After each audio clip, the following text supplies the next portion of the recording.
Welcome to the Mental Health Janitors, where we help you clean up the mess in your head.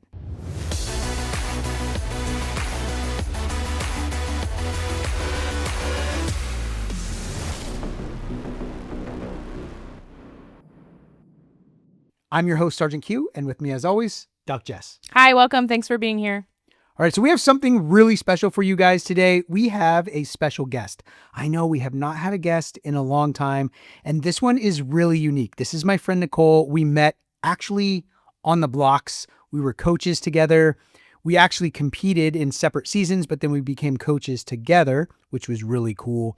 And I've been to some of her events where she helps entrepreneurs be able to grow and scale their businesses. Actually, Jess, you want to introduce her? Yeah, sure. I would love to. Okay. So Nicole and I briefly met in our pre-show, but it was already super empowering. You know, like when you meet somebody and you're like, this is a cool person, right? Like we can hang. Yeah. Yeah. I can already tell she's not just a powerhouse entrepreneur, she's a survivor. She's a storyteller and a truth teller. So Nicole is the founder of Wonder World Marketing.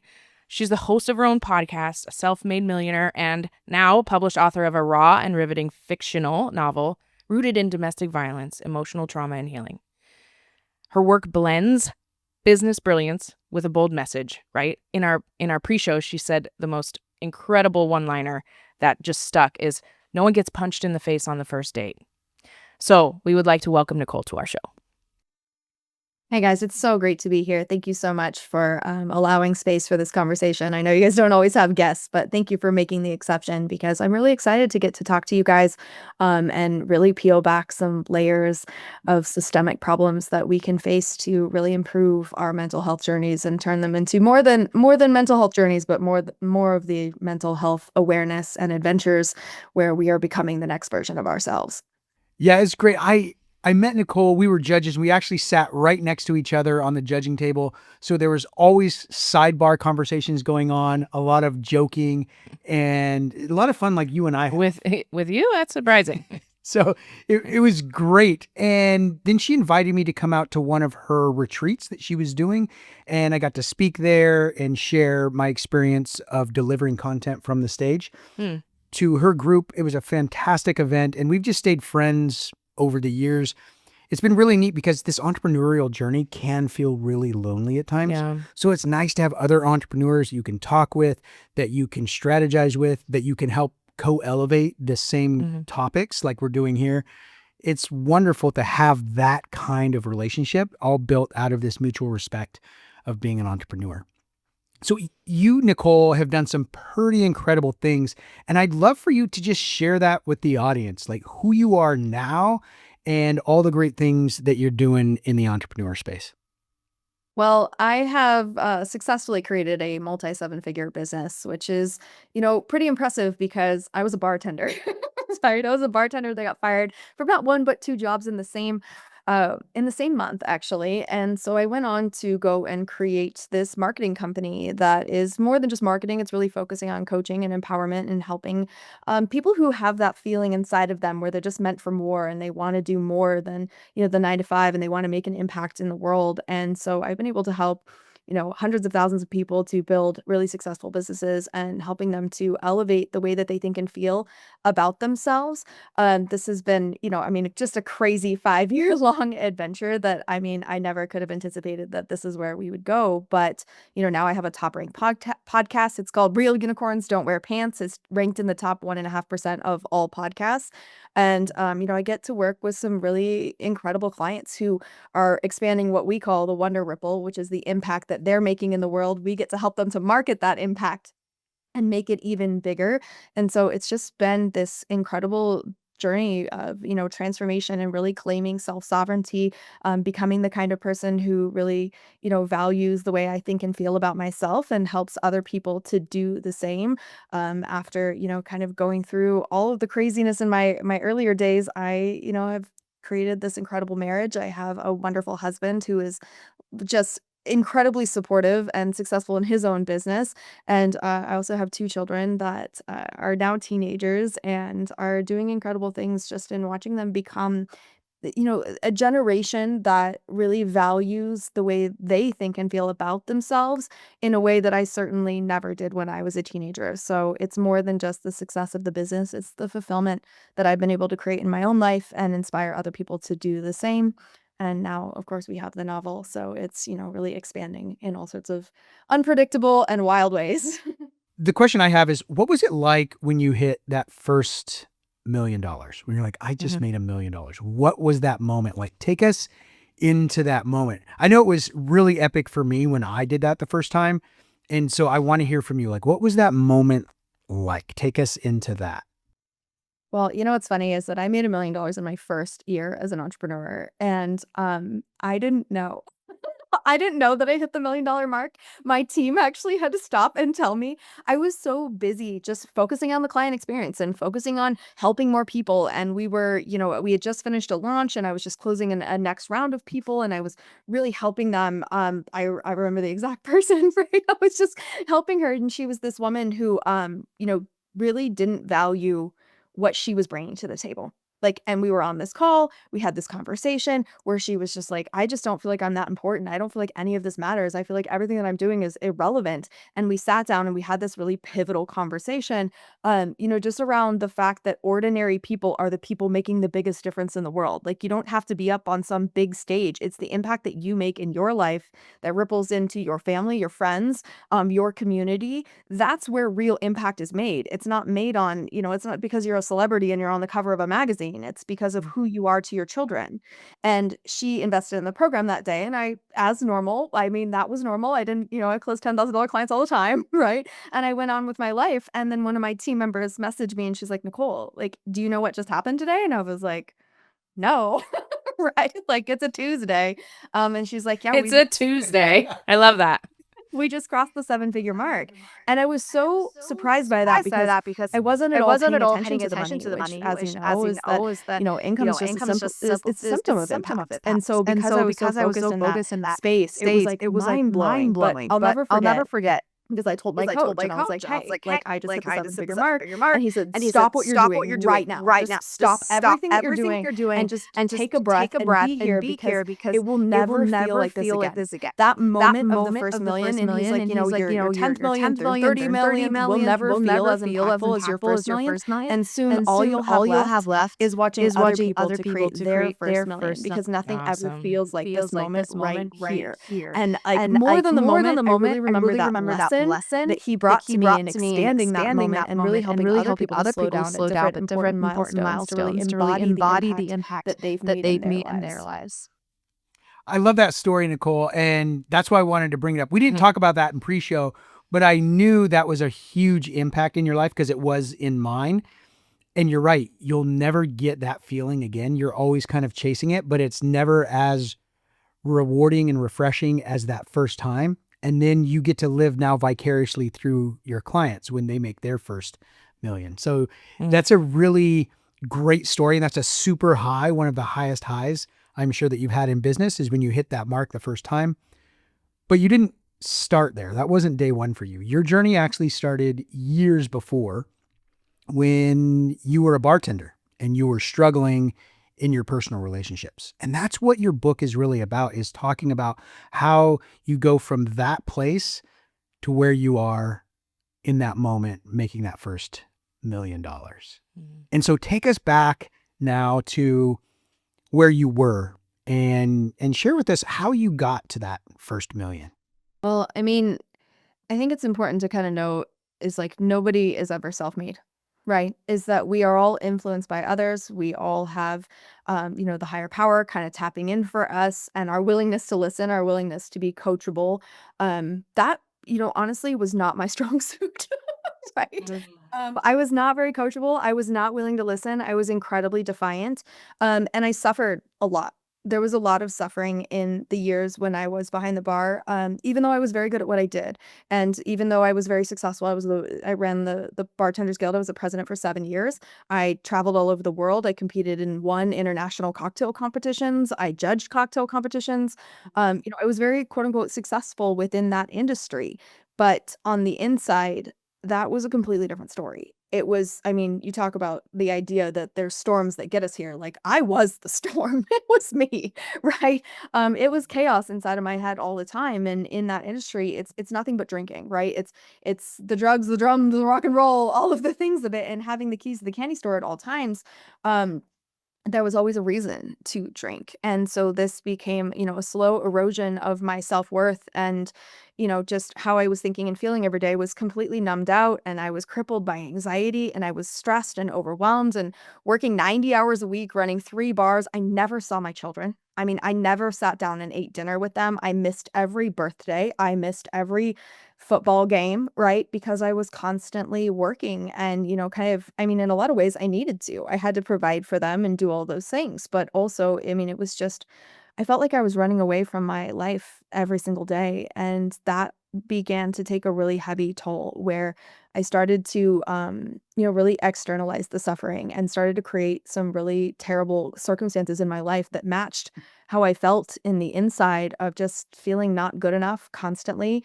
Um, I started to call in not just like, love relationships, but also personal friendships that were just damaging, where it was just kind of surrounding myself with chaos at all times. We were at the bar drinking till 6 in the morning, doing things that we never should do. And for me, there was a moment. And I think that there is a moment for all of us that get to the other side. And I was driving home from somewhere I never should have been, doing something I never should have been doing. And the sun was coming up, as it does every day, whether you're ready for it or not. And I was driving over this mountain ridge, and like the sun just kind of hit in a certain way, and I remember having this thought, and it was like, I can't live like this anymore. And normally that sent me into the suicidal spiral, because I very much, struggle with the mental health and self-worth, anxiety, depression, 2 suicide attempts. But this morning, as I was driving over that hill, there was a different voice that came into my head. And that voice, when I said, I can't live like this anymore, it said, so don't. And it was like, the thought had never occurred to me that I could just change. Like, that I didn't have to be who I was today, that I didn't have to let my past continue to be my present. I didn't know that, which I know sounds crazy, but back then it didn't occur to me. And I got home that day and I did something that I'd never done before. And I got on Facebook, because it's not real unless you put it on Facebook, right? So I got onto Facebook and I was like, I'm not gonna drink for a year, right? I'm not gonna drink for a year. And all my friends laughed and everyone's like, yeah, okay, we'll see you in 2 weeks, whatever. But I didn't. I put down the alcohol for a whole year, and I thought that I was gonna go right back to it like a fish to water, but I didn't, because incredible things happened in my life in that year. After the terrible things, because I didn't just get better, right? It got worse before it got better, because I really had to learn how to feel my feelings, because my entire life I had been numbing out. But in that process, I really learned who I was, and what I stood for, what I stood against. I learned what was important in life, and everything shifted, everything changed. It took some time and repetition and learning of new coping skills, development of new rewiring systems in my brain. But I put down the alcohol and become the next version of myself. I really transmuted and changed.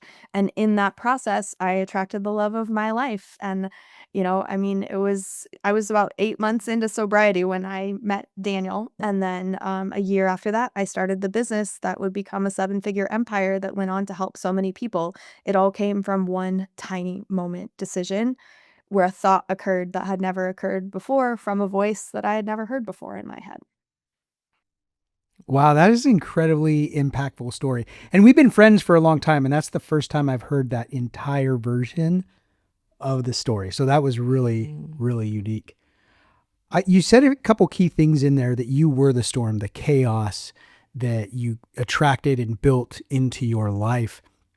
And one of those things were the relationships that you had before this awesome marriage you have now. You had some very damaging relationships. And I think you talk a little bit about that in the book that you wrote. What would you say to other women who are in that chaos and dealing with those same types of abusive relationships? I think that the hardest thing for me was understanding that I was choosing it.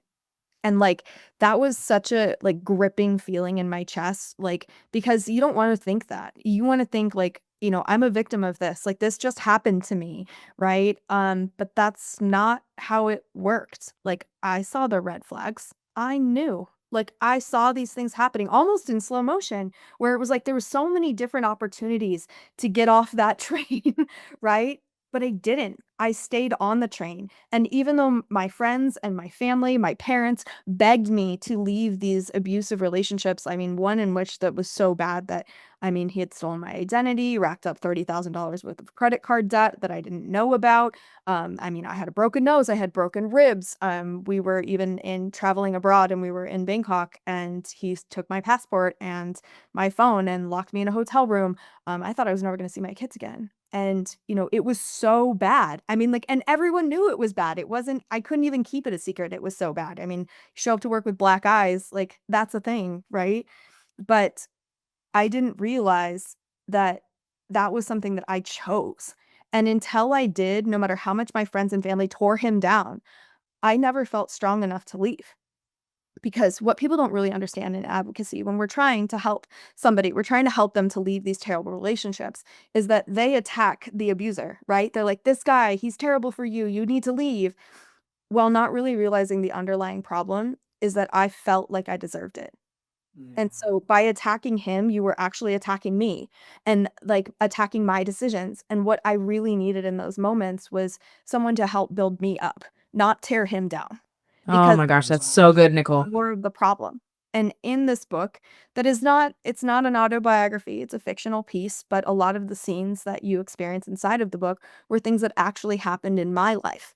And bringing that into a more fictional state helped me to process that emotion, helped me to feel things like almost third party so I could dissect them and, kind of evolve through this process and look at myself in a completely different light. But as I was doing that, what I really, like, got my head around was the fact that what I needed and what every woman in that situation or every person in that situation needs is someone to advocate for them, to build them up, to help them to become the kind of person that can see themselves differently so that they feel like they deserve more. Because I genuinely didn't. I felt like I deserved what I got, and that this was somehow, creating that storm on the inside was the storm on the outside. And when the inside matches the outside, even if it's terrible, you feel safe. And in that safety and that congruence, you just stay in the same frequency. I mean, until things get really, really bad and something has to change, or until the alternative happens, right? So Jess, you counsel a lot of people. Yeah. And you deal with this on the other side, on the counselor side. So Yeah. I'd love to hear your perspective on what she just talked about, how attacking the attacker or, is not the right thing to do. Even though it feels like from the outside, it feels like that would be it, right? Tear this person down so this person can get out.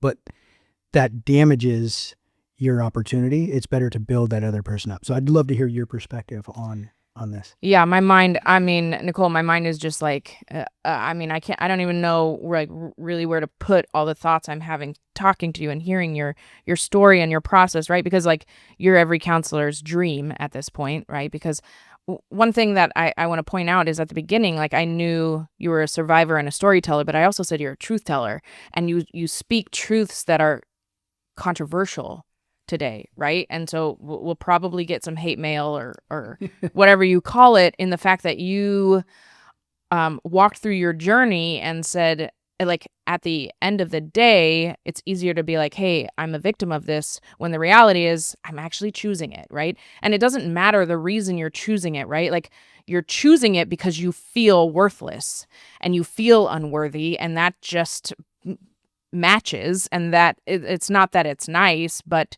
it's safe because it, and correct me if I'm wrong, but stepping outside of that, you have to really do some self-evaluation and figure out what's going on inside of you, which brings shame, which is the most uncomfortable and unsafe and painful emotion out there. And we can't really do much with shame, right? So then we feel stuck, and then that's what gets us stuck in these situations. But what I'm thinking about, like, as a counselor is how often I'm counseling. I do a lot of marriage counseling. And when I help couples unpack certain fights, what we call it, is it always comes down to the person in the fight feeling shame or something for something, right? And that, so help me walk through my thoughts here. That takes me back to you recognizing that your family attacking your partner just elevated those feelings of shame, which the opposite effect is empowering you, because that's going to contradict the shame. Am I understanding that right? Yeah, I mean, it's the concept that like I chose this person, right? And so by you, even though you care about me very much, like you coming to me and saying, "Hey, he's bad," it only made me defend him more, right? Because really what I was defending was my choice, right? So I'm defending my choice of this partner while you're beating him up. I'm defending him. I'm stepping in front of him, but also a lot of things that happen within domestic violence, and whether that's physical or emotional or, financial abuse, any myriad thereof, is that we do a lot of identity transposition, right? Where I have put the needs of this person ahead of my own safety, even, right? And so my love of him has transposed this weird thing that's happened in my brain where he's more important than me, right? Which is why I tolerate that. But as you come and attack him, you're literally attacking the most important part of me. And so, therefore, even though that's crazy and that makes no sense from the inside, as you attack him, you attack what I believe to be the best part of me. So therefore, you are no longer my advocate. You are no longer on my side. You're against me. And so now I'm even more isolated than I was before you tried to help me. What I love about your story and you sharing this and being so bold about it is that you really kick that victim mentality aside. And so many people want to just live in that victim mentality and make that their entire identity. But you chose to do something different. You chose to take responsibility and be accountable for your actions. Say, these are my choices. And you decided to make different ones. And that's something that in the work that I do, I see a lot where people are, yes, something happened to them. They became a victim, but you don't have to live in that space. And so many people want to stay there because it becomes their identity. It's like wrapping themselves in a wet blanket. It just, that misery becomes comfort because it's all they know. And then that's all they're known for. And it becomes who they are. And I see people stuck in that. And I was stuck in that for a long time until I realized that I was at least 50% of every single problem that I was dealing with. And until I made better choices, nothing was going to change. Nobody was coming to save me. I had to do this myself. I had to make these decisions myself and start moving forward. And once I started doing that, there was no shortage of people to help me along the way. But I had to make those decisions. When I help people now, I tell them I can give you the training and I can give you the tools, but you've got to do the work. I can't do it for you. Right. And so that's what I love about your story is that you recognize that and you took accountability, and that's what's going to be controversial. Anytime we talk about this personal accountability piece, we definitely get people who don't like that side of it. So I appreciate you talking about that and sharing that with us. I do also want to interject, right, as a counselor and in the mental health field, a disclaimer that I am not advocating whatsoever that what the perpetrator is doing is okay. Yeah, no. I'm not advocating for them at all. And I think that's why this conversation is hard to have, is as a truth teller and saying, I was choosing that, right? Like there's empowerment in that. And that is what pushed you to be able to get out of it. So that's a very important conversation to have. And it's not okay for people to treat other people like that. Period. Done. End of story for that, for me. And so being able to sit in the room with both, not either or, but both and, right, it is important to me. And maybe some of the hate mail that we'll get, I just want those haters, which I'm prophesying. I can see where this would be a hard conversation for you, especially if you've been a victim of domestic violence. And it doesn't take away that was awful things were done to you, and nobody should have the power or a character to do those things. And the reality is if you want to get out, you have to be honest with yourself that you're still choosing it. You're choosing to stay in it. Does that make sense? I think I can help with this a little bit in the perspective. Yes. This is something that I've researched extensively and something that I've gone into in order to be able to write the book is these 3 stages that we create within the abuse patterns. And just to kind of give the caveat here, I think it's important that we talk about it from a couple different layers.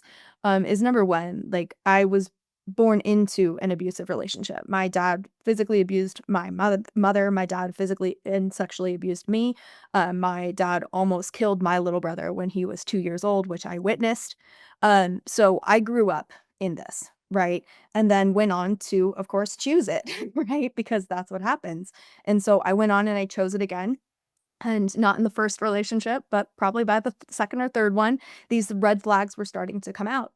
And so I had to look at myself and it's like, okay, I can blame my parents 100%, right? I mean, that is what I was exposed to. It's what I saw day in and day out as a child. Of course, this is what's modeled for me, right? But there's these different stages is that we go into victim. And yes, I was a victim. I was a victim of being molested as a 2-year-old. I was a victim of physical abuse. I was a victim of mental and emotional abuse, literally my entire life, right? So I was a victim. And then, because I didn't die, thank God, I became a survivor, right? But there's a third stage, and I think that this is where we don't really get to yet. This is that kind of mountain that I'm climbing right now, kind of seemingly feeling like by myself a lot of the time. Is that there's a question that comes in after survivorship, and that is, so that what? And this is the movement that I created. It's the So That What movement. We had this Me Too movement where we all really needed to talk about the things that happened. We needed to get it out. We needed to talk about it. We needed to, peel back the veil and show how prevalent this was. But the fact of the matter is that you can transmute that trauma into your triumph because the fact is trauma is not what happened to you. Trauma is the repetitive pattern that you create in your mind to relive it every single moment of every single day as if it is still happening to you, even when it's not. Moving beyond the trauma is what creates that triumph. And being able to do that is something that we have to transmute, right? It's an actual physical skill set to take your survivorship and move into the so that what portion of your life where you get to choose. Yes, I was a victim of domestic violence. Yes, I was a survivor of domestic violence. But so that what? So that I could go on to create this empire to help so many different people. And quite honestly, I would not be able to help these people had I not been abused as a child. Had I not been raped at 3 different ages, I would not have the fortitude and the story and the experience and the wisdom to be able to guide people the way that I do. And so, although I do not wish these things on anybody ever, right? I don't change them for myself. I'm glad that I experienced these things. I'm able to neutralize that and to see the serve and limit of this because it's made me who I am today. And I really love who I am today and who I get to help and how I get to show up in this world comes from my ability to not just take responsibility for my actions, but to truly accept that this was the path that I called in, that my higher self called in, that God called in. This is the path that I was meant to walk to become the person that I am today that has helped so many people through this process in the transmutation of trials and tribulations. Yeah. D- I can't help to think of Isaiah 6:1-3, where it says, where God promises to give us a crown of beauty instead of ashes, the oil of joy instead of mourning, and a garment of praise instead of a spirit of despair. Nicole, your story is the promise fulfilled. What the enemy meant for harm, God used to raise you up to be a voice for others. And I'm so, I'm not speechless, obviously, because I'm talking, but this is a conversation that is so important. And taking your story and your mental resilience and your truth telling and your self-awareness, it literally is going to change people's lives, right? And I used to say when I was younger, because I was in an abusive relationship as well, like, if my story could help one little girl not repeat the mistakes I did or repeat putting her in situations that enabled me to be a victim, my journey was worth it. And it sounds like you share a similar fondness for that outcome for other people. Somebody asked me in one of the very early interviews around the book, right? And it was like, what is the mission? What is the point? Like, why did you do this, right? And I had to kind of sit with that for a second because it was like literally the first time that somebody asked me that question. But it was the realization that if this story literally helps one person, even though I've taken this as far as I can and trying to get it in front of millions of people and do all the things, literally, if it makes it so that one little girl does not choose what I chose and doesn't have to go through all of that pain, it's completely worth it. Yeah. All the 5 years of editing and packaging and going through all of the hard parts, the hard interviews, the hard questions, it's all worth it if just one little girl. Give us the name of the book and where we can go to get it. Book is titled A Shadow Called Sunshine, and you can go to sothatwhat.org. That will give you all of the behind the scenes and access to be able to purchase the book, but also, to become a little bit more part of that movement and to get, kind of your story out there in the fact that we're not just victims. We are moving beyond survivorship that is tethering us to our abusers, because while we're still survivors, we're still making our relevancy based on what has been done to us, so that you can become a part of the So That What movement as well. Now, what's the best way? I'm sure that your story and your message has resonated with people. What's the best way for them to get in contact with you, to be able to follow you, to be able to connect with you and get into some of your programs? Well, in the entrepreneurial side of thing, I would love for you guys to come and join the Facebook group. It's called Unicorn Client Attraction Secrets. And this will kind of move you into all of the different worlds and corridors that we have inside of Wonder World.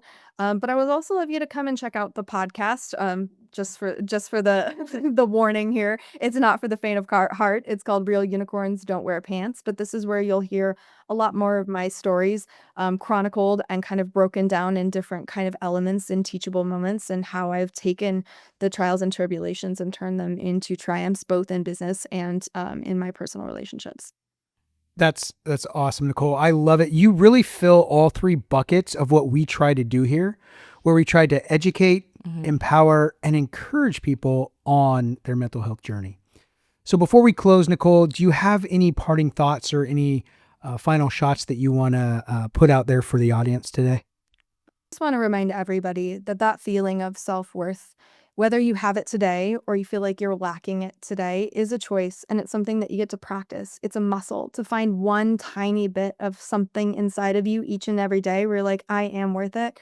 I am worthy. Being able to embody your self-worth is what unlocks those chains where we feel like we're trapped in self-sabotage, so that we can shift that into patterns of success and self-sovereignty.